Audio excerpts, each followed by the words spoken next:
Jhabua bridge પાસે highway પર bike પર જતા યુવકનું અકસ્માતે મોત નીપજ્યું છે. આ ઘટનાને પગલે સ્થાનિકો દ્વારા રોડ રોકીને ચક્કાજામ કરવામાં આવ્યા હતા.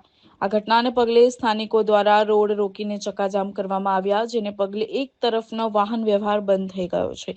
ઘટનાની જાણ થતાં હાઈવે ઓથોરિટીના અધિકારીઓ સ્થળ પર આવી પહોંચ્યા હતા, પરંતુ સ્થાનિકોનો રોષ પારખીને તેઓ પોતાનું વાહન મૂકીને જ નાસી છૂટ્યા.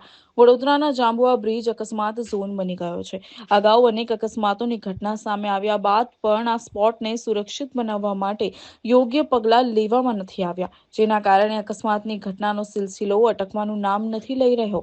આજે બાઇક પર જતો 22 વર્ષીય કૈલાશ પાસવાન નામના યુવકનું જાંબુઆ બ્રિજ પાસે અકસ્માતે મોત નીપજ્યું. આ ઘટનાને પગલે સ્થાનિકોનો રોષ ફાટી નીકળ્યો અને તમામ રોડ પર આવીને ચક્કાજામ કરી દીધા, જેને પગલે એક તરફનો રસ્તો બંધ થઈ ગયો. તો ઘટના અંગે જાણ થતાં નેશનલ હાઈવે ઓથોરિટીના અધિકારીઓ સ્થળ પર આવી પહોંચ્યા. મૃતક નજીકની સોસાયટીનો જ યુવક હોવાનું જાણવા મળી રહ્યું છે, પરંતુ સ્થળ પર સ્થાનિકોનો રોષ પારખીને પોતાનું વાહન મૂકીને જ દોડી ગયા.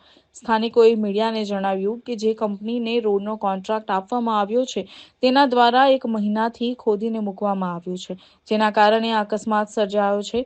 હાઈવેની એક તરફ ચક્કાજામ થવાને કારણે સ્થાનિક પોલીસ પણ દોડી આવી હતી અને લોકોને સમજાવવાનો પ્રયત્ન કર્યો, પરંતુ લોકો નેશનલ હાઈવે ઓથોરિટીના અધિકારીઓને સ્થળ પર બોલાવવાની માંગ સાથે અડગ રહ્યા અને ચક્કાજામ ચાલુ રાખ્યો. આ તકે મૃતકના પરિવારને જાણ થતાં તેઓ દોડી આવ્યા હતા અને તેમના આક્રંદને પગલે ગમગીની છવાઈ ગઈ હતી. સમાચારોના સતત અપડેટ માટે આજે જ જોડાઓ TRC 24 કલાક સાથે. સબસ્ક્રાઇબ કરો અમારી YouTube ચેનલને અને ફોલો કરો TRC 24 કલાકને ફેસબુક અને ઇન્સ્ટાગ્રામ પર.